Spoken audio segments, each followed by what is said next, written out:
उत्तर प्रदेश के बांदा में एक नाबालिग छात्रा से रेप की कोशिश का सनसनीखेज मामला सामने आया है। आरोप है कि यहां घर में नाबालिग को अकेली पाकर गांव के ही एक युवक ने रेप करने की कोशिश की है। इसके बाद अभी की छात्रा किसी तरह जान बचाकर बाहर भागी, तब आरोपी जान से मारने की धमकी देते हुए मौके से फरार हो गया। आरोप यह भी है कि जब पीड़ित परिवार इसकी शिकायत थाना लेकर पहुंचा तो मौजूद महिला सिपाही ने उन्हें धमकाते हुए कहा कि तुम्हें गाँव में नहीं रहना है क्या, तुम लोगों से दुश्मनी मोल ले रहे हो। फिलहाल मामला बढ़ता देख पुलिस ने एफआईआर तो दर्ज कर ली है और आगे की कार्रवाई भी शुरू कर दी है। आइए देख लेते हैं कि पूरा मामला क्या है। बता दें कि यह मामला चिल्ला थाना क्षेत्र के गांव का है। यहां के रहने वाले पीड़ित छात्रा के पिता ने बताया कि हमारी बेटी घर पर अकेली थी। उसी दौरान गांव का एक युवक घर के अंदर घुस गया और लड़की को कमरे के अंदर ले जाकर उसके साथ बलात्कार करने की कोशिश की। उसके साथ दरिंदगी की सारी हदें पार कर दी। लड़की ने विरोध किया, चीखा चिल्लाया, किसी तरह उसके चंगुल से छूट करके बाहर भागी। जब लड़की बाहर आ गई तो आसपास के लोग इकट्ठा हो गए, जिससे युवक भाग गया। जब हम थाने पर गए तो थाना चिल्ला पार की महिला सिपाही ने धमकी भी दी और कहा कि आप शिकायत कर रहे हैं, आपको गांव में नहीं रहना है क्या। पीड़ित छात्रा के पिता ने बताया कि महिला सिपाही से उसकी पत्नी और बेटी शिकायत करने गई थी। उनको धमकाया गया और कहा गया कि आप लोग गांव में दुश्मनी मोल ले रहे हो। पुलिस ने हमें मेडिकल के लिए उसके बाद भेजा। हम आरोपी के खिलाफ कड़ी कार्रवाई करवाना चाहते हैं, हमारे साथ न्याय किया जाए। वहीं डीएसपी सदर अंबुजा द्विवेदी ने बताया कि चिल्ला थाना क्षेत्र के गांव में एक नाबालिग लड़की के साथ छेड़खानी की घटना का मामला संज्ञान में आया है। इस मामले में पुलिस तत्काल मौके पर पहुंच गई। मामले में एफआईआर दर्ज की गई है। आगे की वैधानिक कार्रवाई की जा रही है।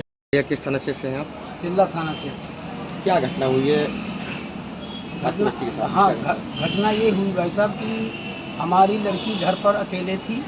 शाम को 5 बजे हमारे गांव का ही चुन्नू शुक्ला पुत्र ये पूत शुक्ला निवासी डिघोर, ये हमारे घर में आया और लड़की को कमरे के अंदर ले जा करके, कोई घर में था नहीं, माँ खेतों में गई थी, खेत में थी, तो लड़की को अंदर पकड़ करके उसके साथ बलात्कार करने की पूरी भरपूर कोशिश किया, छीना झपटी किया, उसका स्तन दबाए और नीचे पैजामा गुप्तांगों में हाँ हर जगह डाला, खींचा खांचा। उसी पीरियड में लड़की कोई रोई चिल्लाई, मतलब बड़ी मुश्किल में बीच बचाव करते हुए बाहर निकली थी। कुछ लोग आ गए दरवाजे में आने के बाद फिर वो देखा कि लोग आ गए हैं, इकट्ठा हो गए हैं, तो वहाँ से घर से निकल करके भाग गया।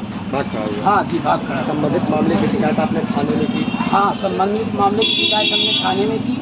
थाने में करने के बाद में कल हम जब दोपहर में 12 साढ़े 12 बजे पहुँचे तो महिला कांस्टेबल वहाँ चिल्ला में एक कुछ नाम है उनका, मैं छोड़िए नाम। हाँ, उन्होंने कहा कि आप शिकायत कर रहे हैं, आपको गांव में नहीं रहना है क्या। उनको धमकी भरा हमें, मतलब वो दिया गया, धमकी दी गई कांस्टेबल के द्वारा को डराया? हाँ, डराया। महिला कांस्टेबल के द्वारा हमारी बेटी और महिला बीवी को धमकाया, आपको गांव में नहीं रहना, आपको क्या करना है क्या नहीं करना है, आप गांव में दुश्मनी ले रही हो, फर्जी आरोप लगा रही हो। अब हम लोग फर्जी आरोप लगाने के लिए नहीं, हमारे साथ जो घटना हुई है उसकी बारे में। आपने तहरीर थाने में दी है? हाँ, तहरीर थाने। पुलिस ने क्या अभी तक कार्रवाई की है? पुलिस ने अभी तक मान के चलिए यही कार्रवाई की मेडिकल के लिए चलना है, मेडिकल के लिए जिला अस्पताल? हाँ, यहाँ लेकर के अभी आए हैं। और इसके पहले क्या चाहते हैं आप? क्या चाहते हैं? हम ये चाहते हैं कि हमको न्याय मिलना चाहिए। हमारे साथ में ये दोबारा दूसरी घटना है, 1 महीने के अंतराल में ये दूसरी घटना होगी। अच्छा, दोबारा उसने प्रयास किया? दोबारा नहीं, एक बार। क्या कोई रंजिश है, क्या कोई विवाद है? कोई हमारी उनसे कोई किसी तरह की रंजिश विवाद कुछ नहीं।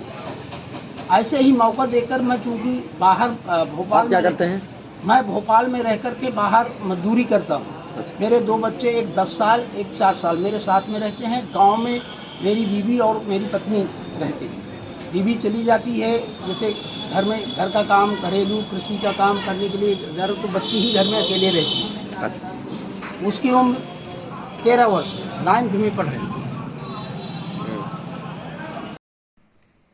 कल थाना चिल्ला क्षेत्र अंतर्गत ग्राम डिंगवट में एक नाबालिग लड़की के साथ छेड़खानी का मामला संज्ञान में आया, जिस मामले पे तत्काल पुलिस मौके पर गई। मामले को संज्ञान में लिया गया है, एफआईआर दर्ज की गई है। आगे की विधिक कार्रवाई की जा रही है।